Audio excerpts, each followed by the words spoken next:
नमस्कार। Soulful Monday में आपका स्वागत है। सोलफुल मंडे में कुछ ज्ञान की बातें, कुछ स्पिरिचुअल बातें और ऐसी बातें जिनसे हम अपने जीवन को सुधार सकते हैं। मन को शांति मिलती है ऐसी बातें सुनकर और हमारा ज्ञान भी बढ़ता है। ऐसे टॉपिक्स पर हम बात करते हैं जिनके बारे में हो सकता है आपको जानकारी हो, लेकिन आप भूल चुके हों क्योंकि प्रैक्टिस में नहीं लाए।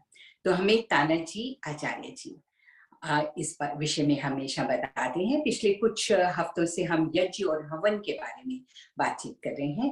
यज्ञ क्या होता है, हवन क्या है, मंत्रों का उच्चारण कैसे करना चाहिए, क्या हवन ना करने से क्या हमें पाप मिलता है या पुण्य मिलता है। इसके अलावा अग्नि में जब हम सामग्री डालते हैं तो क्या वो व्यर्थ चली जाती है या उसका कुछ मीनिंग होता है। पंच महायज्ञ क्या होते हैं, इन सब विषयों के बारे में हमारी बातचीत ऑलरेडी डॉक्टर तानाजी आचार्य जी से हो चुकी है, जो कि एक हिंदू फिलोसोफर हैं। अगर आपने किसी वजह से वो प्रोग्राम्स मिस कर दी हैं तो मेरी यूट्यूब चैनल पर या फेसबुक पर जाकर आप वो विषय सुन सकते हैं जो हमारी बातचीत जी आचार्य जी मेरे साथ हैं। और ताना जी से मैं आज जानना चाहूंगी कि जब हम अग्नि में आहुति देते हैं तो आहुति, हर आहुति में स्वाहा कहा जाता है या फिर इदम नमः, तो इसका क्या अर्थ है? क्यों हम बार बार हर मंत्र के साथ स्वाहा क्यों कहते हैं और इदम नमः क्यों कहते हैं? तो आइए ताना जी का स्वागत करते हुए इस विषय पर बातचीत करते हैं। ताना जी नमस्कार, कैसे हैं आप? नमस्ते, मैं ठीक हूँ। Good good. चलिए, जैसे कि मैंने कहा इंट्रोडक्शन में कि हमने यज्ञ के बारे में, हवन के बारे में बहुत सी बातें की। महायज्ञ क्या होता है, पंच महायज्ञ के बारे में आपने हमें बताया, देन सामग्री के बारे में बताया, सामग्री में क्या क्या होना चाहिए उसके बारे में आपने हमें बताया। तो आज मैं जानना चाहूंगी कि हर मंत्र के साथ जब हम स्वाहा कहते हैं तो इसका क्या अर्थ है? क्या देखिए, भारतीय संस्कृति में यज्ञ बहुत ही बड़ी बात है और एक यज्ञ को समझना संपूर्ण भारतीय संस्कृति को समझने के बराबर है। और संपूर्ण वेदों में डायरेक्टली इनडायरेक्टली हमें यज्ञ की ही बातें बताई हुई है और हमारा जीवन यज्ञमय हो ऐसा हमें शिक्षा दी जाती है। कभी मैं बाद में बता दूंगा आपको उस बात को, यज्ञोपवीत के बात को।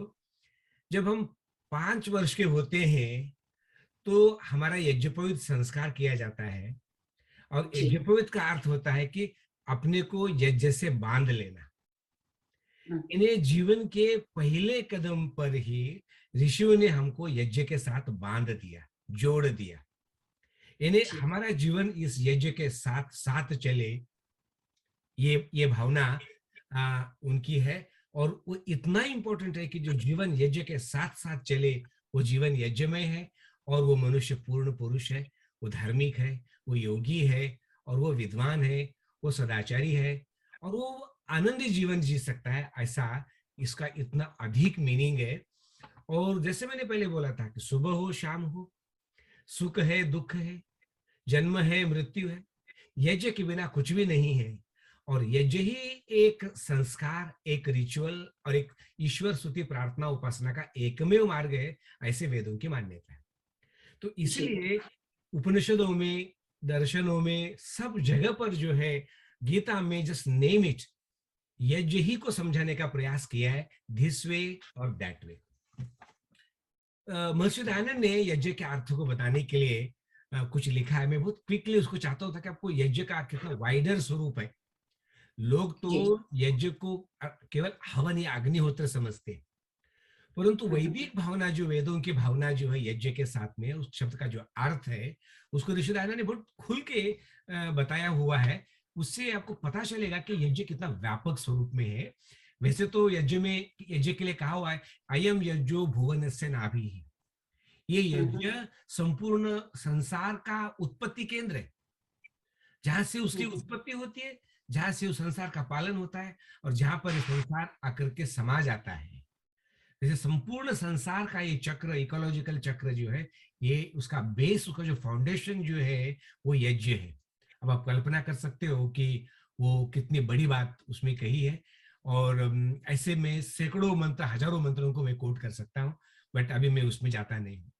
पर सामान्य लोगों को समझाने के लिए यज्ञ का अर्थ महर्षि दयानंद ने कैसे बोला है, देखिएगा। कहते हैं यज्ञ उसको कहते हैं जिसमें विद्वानों का सत्कार। सामान्य रूप से यज्ञ में हमें इस भावना की समझ नहीं आती, ये विचार नहीं आता। विद्वानों का सत्कार यज्ञ है। फिर बोला यथा योग्य शिल्प अर्थात रसायन शास्त्र, जो कि पदार्थ विद्या, उससे उपयोग।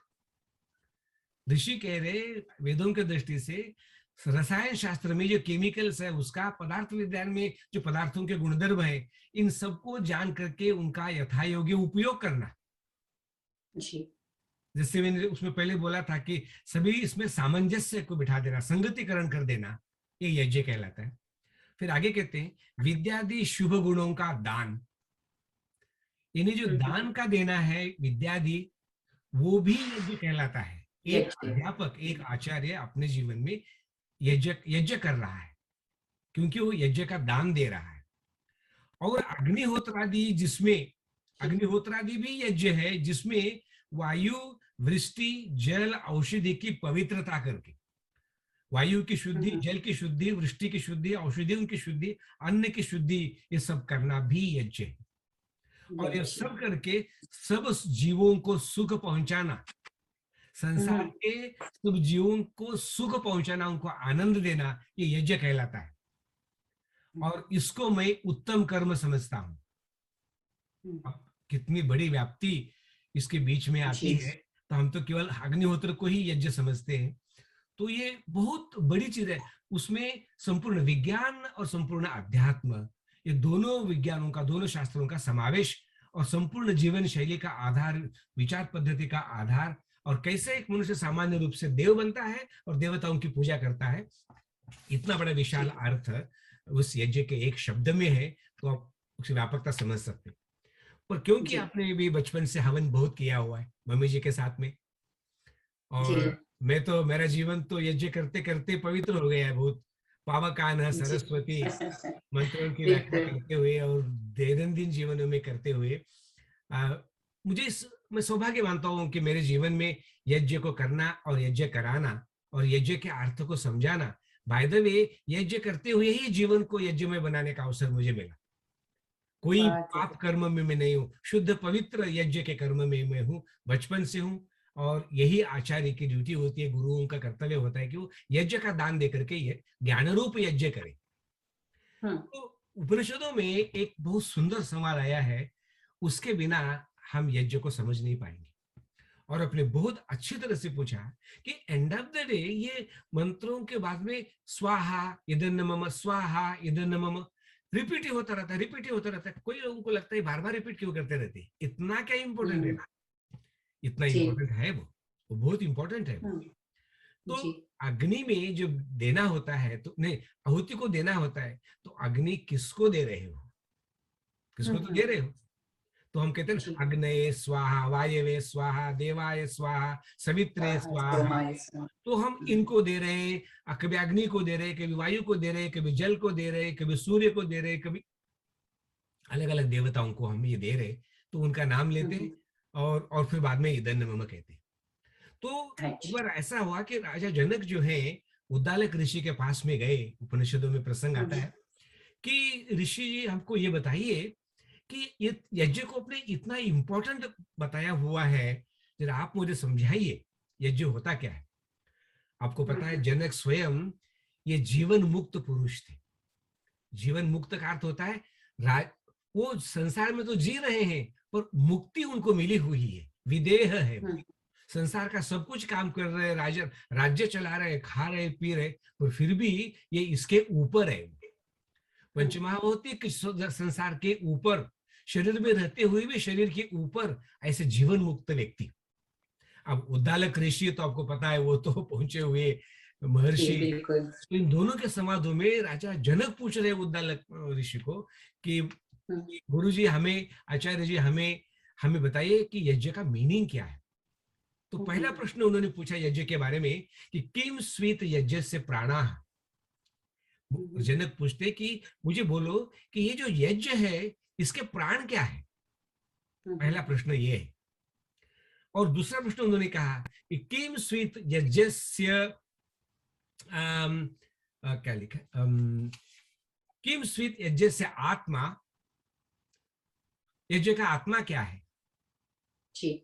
और एक प्रश्न पूछा कि किम स्वीत यज्ञ से सारः, ये यज्ञ का सार क्या है। 3 प्रश्न उन्होंने पूछे। तो सबसे पहला प्रश्न मैं शुरुआत करता हूं कि किम स्वीत यज्ञ से सारः, इस यज्ञ का एसेंस बताइएगा हमको। राजा जनक का प्रश्न है, वो थोड़ी पूछेंगे सामग्री क्यों डालते, मंत्रोच्चारण क्यों करते। वो कहते हैं इस यज्ञ का प्राण क्या है ये बताओ हमको। नहीं सॉरी, यज्ञ का सार क्या है हमको बताइएगा। तो उन्होंने बोला सुरभि। सुरभि का अर्थ होता है सुगंध। इस संसार को सुगंधित बनाना, संसार को औषधिमय बना देना, संसार को जीवनमय बना देना और इस संसार को निरोगी बनाना, इस संसार को स्वस्थ बनाना, इस संसार को पवित्र करना, इस संसार की जो पोल्यूशन है, जो दुर्गंध फैली हुई है, उसको कम करना, ये यज्ञ का सार है। कोई भी कहीं भी यज्ञ करे ये तो काम होगा ही होगा, ये तो काम होगा ही होगा। मंत्र बोलो नहीं बोलो, अग्नि में ये पदार्थ पड़ गया तो पड़ते ही समझ लो कि संसार सुगंधित हो गया। और संसार का सुगंधित होना बहुत जरूरी है। एक बार मैंने ऐसा प्रयोग किया था, घर में सांप घुस गया और सांप आकर के वो ऐसे छिद्र में ऐसे इसमें घुस गया अंदर, जमीन के घर के अंदर। अब निकाले कैसे उसको, और नहीं निकाले तो उस घर में रहे कैसे, सांप कभी भी बाहर आ सकता है। तो कोई इलाज ही नहीं था। तो मैं क्योंकि बचपन से हवन करता आ रहा था, जो रोग जंतुओं को हटाने के लिए हम यज्ञ करते हैं, संध्या कालेश्वर रोगा जायन्ते, तो संध्या काल में यज्ञ करो तो रोग जंतु दूर होते। तो ये तो सांप घुस गया घर में, अब सांप को बाहर कैसे निकाले। तो मैंने कहा कम और अभी हवन करते हैं, पर ऐसा हवन करेंगे कि जिस हवन से सांप बाहर निकले।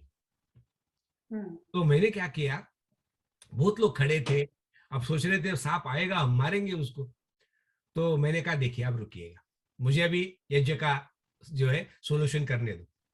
मैंने क्या किया कि रबर लिया और मिर्ची, लाल मिर्ची, ये दोनों भी एक छोटे से पात्र में लेकर के उनको आग लगा करके उस छिद्र के अंदर डाल दिया। अच्छा। जिसमें सांप घुसा हुआ था। तो आपको पता है मिर्ची कितनी स्ट्रांग होती है, तो छींके आ जाती है, और रबर कितनी बदबू देता है। सांप ये सुगंधी प्रिय करता है और उसको इतनी दुर्गंधी मिली, 1 मिनट के बाद ही उसके उस छिद्र से वो सांप ऐसा बाहर निकला जैसे बंदूक से गोली निकलती है बाहर। इतना बेचैन हो गया वो कि ओ माय गॉड ये क्या हो गया। और तब जाके लोगों ने उसको, सांप को मारा उसको। तो जैसे उस बिल से सांप को बाहर निकाला जाता है, वैसे ही इस सुगंधित हवा से दुर्गंधी दूर जाती है, अनेक प्रकार के रोग जंतु दूर होते हैं। तो जहां कोई भी बीमारियां है घर में, जुकाम हो जाए, खांसी हो जाए, कुछ भी हो जाए, बुखार आ जाए, कोई महामारी आ जाए पेंडेमिक जैसी, यदि हम अपने घरों में या अपने ऑफिस में कोई इस तरह की कोई घी की ज्योत या अगरबत्ती जला दे एटलीस्ट, और कोई हवन कर दे, या कोई नीम के पत्ते को जला दे अपने इसमें, या कोई और औषधियों को जैसे गिलोय की जला दे, चंदन को जला करके थोड़ा उस वातावरण को सुगंधित कर दे, तो उस ऑफिस में से रोग जंतु, कोरोना के जंतु बाहर चले जाएंगे, बिना मास्क लिए काम कर सकते हो। इसमें तुलसी के भी आप हवन कर सकते हो, तुलसी के भी इसमें रोग जंतु बैक्टीरिया नहीं होते। तो यज्ञ का जो सार है वो सुगंधी है, इसलिए सुगंधित पदार्थों का संग्रह सामग्री में होता है। उसमें भी मैंने बोला था ना कि चंदन है, अगर है, तगर है, क्या तुलसी है, जस्ट नेम इट, प्रत्येक औषधि वनस्पति उसमें डाली जा सकती है। तो सबसे बड़ा यज्ञ का जो उपयोग है, ये सार जो है सुगंध होने के कारण ये बहुत ही निरोगी और स्वस्थ और सारे संसार के उपयोगी है। और ये करना मनुष्य का कर्तव्य है, क्योंकि मनुष्य ही संसार को गंदा करता है। कोई भी गाय भैंस पशु पक्षी कोई भी संसार को गंदा नहीं करते, केवल मनुष्य करता है। इसलिए मनुष्य को यज्ञ करना आवश्यक है, और जितनी हवा उसने गंदी की है उसको सुगंधित करना, शुद्ध करना, ये मनुष्य का कर्तव्य होने के कारण, इसलिए यज्ञ जो है बहुत इंपॉर्टेंट है। यज्ञ का सार जो है सूर्य भी है। दूसरा उन्होंने बोला कि यज्ञ से किम स्वित यज्ञ से प्राण। प्राणा, यज्ञ का प्राण क्या है? तो उन्होंने कहा इदम न मम। हम्म, प्राण का मतलब होता है कि जैसे हमारे जीवन में प्राण है तो जीवन है, प्राण नहीं तो जीवन नहीं है। अभी जी। सार तो सुगंध हो गई, पर हम्म, ये इदम न मम क्या है? ये क्यों ऐसा इतना इंपॉर्टेंट है? तो यज्ञ की जो सबसे सीक्रेट बात है जिसको प्राण कहते हैं, वो है तो यज्ञ है, नहीं तो यज्ञ नहीं है, डेड है वो। उस उस हम्म, उस आहुति में वो ये भावना नहीं है ईंधन नमन की, तो ये वो यज्ञ जो है जैसे निष्प्राण हो गया, उसमें कोई जान नहीं रही है, मृत्यु जैसा डेड हो गया वो रिचुअल वो। तो ईंधन नमन का अर्थ होता है कि जो आहुति में दे रहा हूं वो मेरी नहीं है, ये हम्म, आहुति जो दे रहा हूं वो मेरी नहीं। इदम न मम। इदम जो होता है कोई भी पदार्थ सामग्री।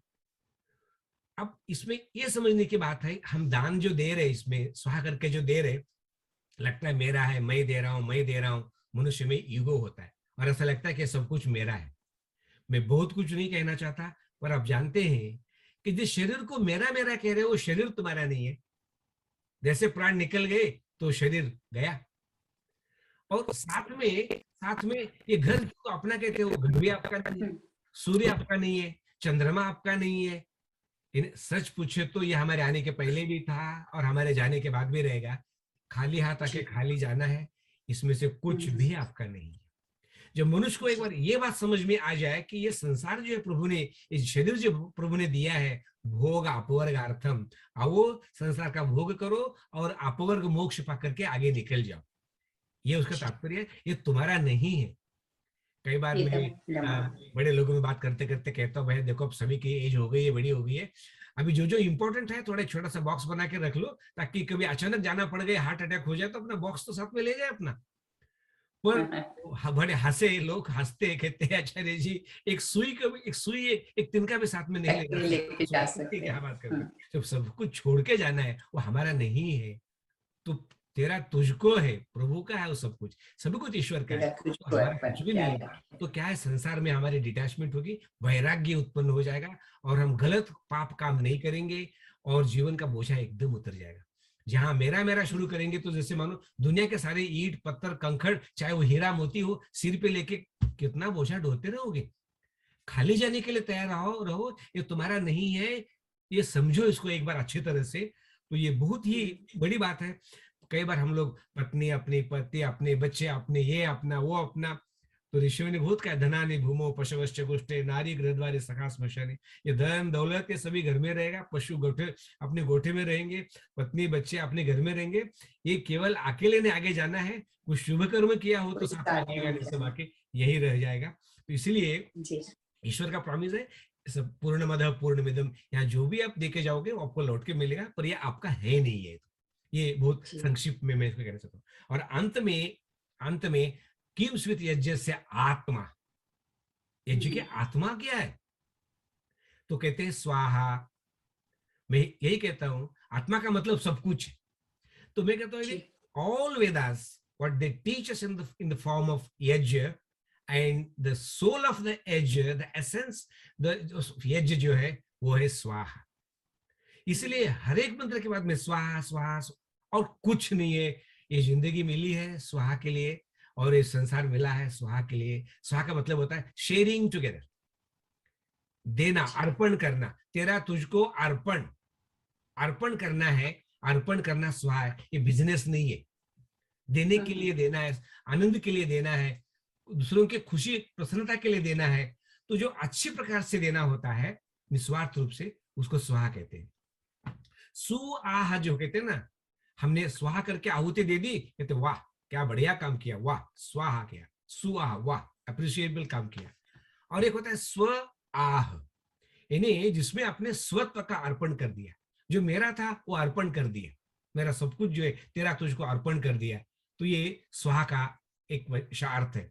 दूसरा अर्थ होता है सत्य वचन। इधन इधन मम स्वाहा किया, बहुत सत्य वचन है, अंतिम सत्य यही है स्वाहा। दे के जाना है। और स्वाहा ये कर्म है। चैंटिंग में जो ज्ञान मिल रहा था उसका जो प्रैक्टिस करेंगे व्यवहार में, तो वो कर्म जो होता है वो स्वाहा हो जाता है। तो जो भी देना है वो तरह से निस्वार्थ रूप से जो देना है वो स्वाहा होता है। और स्वाहा से देने से मनुष्य देवता बनता है। तो हमको यज्ञ के द्वारा देवता बनना है और बड़ा देवता बनना है, और वो केवल देने से ही होगा। ऐसा देना कि उसमें लोभ लालच नहीं है, कोई स्वार्थ नहीं है, कोई बदले में कुछ नहीं चाहिए। इसलिए जैसे गीता में भी कहा है, यज्ञार्थात कुरु कर्माणि, ऐसे कर्म करो जैसे यज्ञ का अर्थ है। यज्ञार्थ परोपकार के लिए, विश्व के कल्याण के लिए, सर्वे भवन्तु सुखिनः सर्वे सन्तु निरामया, उसके लिए आप ये कर्म करो, स्वाहा करो जो आप कर सकते हो। ये जरूरी नहीं कि आपको अपना घर और बार बेच के किसी को देना है। वो चलते चलते भी जो कुछ आप दूसरे के लिए थोड़ा सा हेल्प करते हैं, थोड़ा यूजफुल बनना चाहते हैं, किसी का भला करना चाहते हैं, कुछ ना कुछ तन से मन से धन से कुछ कर सके तो करना चाहिए। और मैं तो ये कहता हूँ कि जब ईंधन मम ही है, मेरा है ही नहीं है, तेरा तुझको अर्पण है, सागर भी तेरा, कुआं भी तेरा, मेरा क्या जा रहा है, तो उछल उछल करके बांटो ना भरपूर। भगवान और दे देंगे आपको। अभी तो कोई कुएं को तो कोई खाली कर नहीं पाया। एक जी। बड़ी कहानी बता देते हो, आपके पास टाइम हो तो, एक बहुत उसको शॉर्ट कर देता हूँ। हाँ, जरूर जरूर। एक एक बारात गई किसी गांव में, और बारात में मैं छोटी कहानी छोटी कर रहा हूँ। बारात में जी उतरे बस से, तो उसमें तो कोई बड़ा आदमी है ही नहीं, सारे के सारे छोकरे, छोटे छोटे यंग लड़के सारे के सारे। तो गाँव वाले ने कहा, शादी के लिए आए हुए, इसमें कोई माँ बाप, कोई दादा दादी, कोई है, कोई दिख नहीं रहा, ये सारे के सारे छोकरे छोकरे आ गए, सारे कॉलेज के। तो जी। कुछ गड़बड़ है, कुछ गड़बड़ है। तो उन्होंने आने दिया गांव के बाहर, और बोले जी वेलकम वेलकम। कहते चलो आगे चलो। कहते नहीं नहीं, बड़े बुजुर्ग लोग थे, उन्होंने कहा देखो भाई, हमारे गांव की एक परंपरा है, ऐसे जाके एकदम शादी नहीं होती। जो हमारे गांव में शादी के लिए आता है उसको पहले हमारे गांव का एक कुआं खाली करना पड़ता है, ड्राई करना अच्छा। पड़ता है, और ड्राई करके उसको घी से भरना पड़ता है। जो ओके। ये शर्त पूरी करेगा उसी की शादी इस गांव में होती है। हम्म। सारे यंग लड़के बोले भाई, कुआं तो साफ फिर भी कर लेंगे, पर उसको ड्राई कैसे करेंगे, कहाँ हम्म। तक, कितना घंटा, और उसको घी से भरना है, इतना घी भी हमारे पास में नहीं है। हम्म। तो उनको याद आ गया कि हम गाड़ी में उनके एक दादाजी बैठे हुए थे, वो इसलिए हम्म। जबरदस्ती वो आए थे, कोई कोई प्रॉब्लम आ गया तो होना चाहिए। तो उन्होंने दादाजी को गाड़ी में बिठाया था, खुद ही आगे आ गए थे।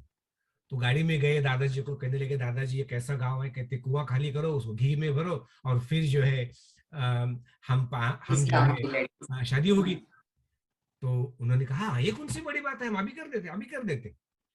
तो गए, दादाजी जाते, वो लोग ठंडे पड़ गए, बोले आप कोई तो दिख रहा है।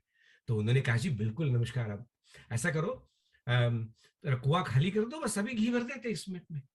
अब आप, हम तो इंजन तो लेकर नहीं आए, हमारे बस उतना कुआं खाली कर दो, हम घी से भर देंगे। तो कहने लगे जी कंडीशन पूरी हो गई, अब चलो शादी कर लो। ये भगवान का कुआं है, जी। समुद्र है, सागर है, धरती से जुड़ा हुआ है, कभी खाली नहीं कर सकते, सदा भरा रहता है। प्लीज निस्वार्थ होकर के कुछ संसार के उपकार के कल्याण के कर्म करो। विद्या दान, ज्ञान दान, अन्न दान, वस्त्र दान, प्रेम दान, जो भी कुछ आप किसी के भलाई के लिए कुछ कर्म कर सकते हो, स्वाहा के साथ में तो करो। ये जीवन आपका सार्थक हो जाएगा। सार्थक जीवन के लिए इदं मम स्वाहा बहुत जरूरी है, आध्यात्मिक उन्नति के लिए। और संसार को सुगंधित करना, ये भौतिक जगत के लिए शरीर तक जो है वो बहुत आवश्यक है।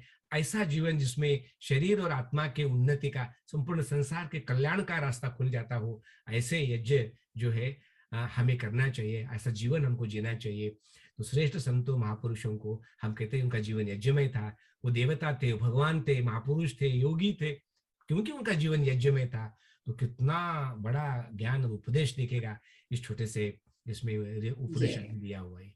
बहुत अच्छी तरह से आपने एक्सप्लेन किया ताना जी। एक छोटा सा क्विक क्वेश्चन कि मैंने देखा है हवन करते हुए स्पेशली माँ बाप बच्चों को भी नहीं बताते हैं कि आहुति कैसे देनी है, तो वो ऐसे हाथ करके आहुति देते हैं, जबकि आहुति हमेशा ऐसे देनी चाहिए। तो इसका क्या मतलब है कि इस तरह से आहुति दी जाती देखिएगा, ये हमारे संस्कारों की विशेषता देखो, शिक्षा देखिएगा। है? जी। हम कोई फेंकना होता है चीज को तो हम ऐसे फेंकते हैं, ऐसे है। ऐसे फेंक देते हैं।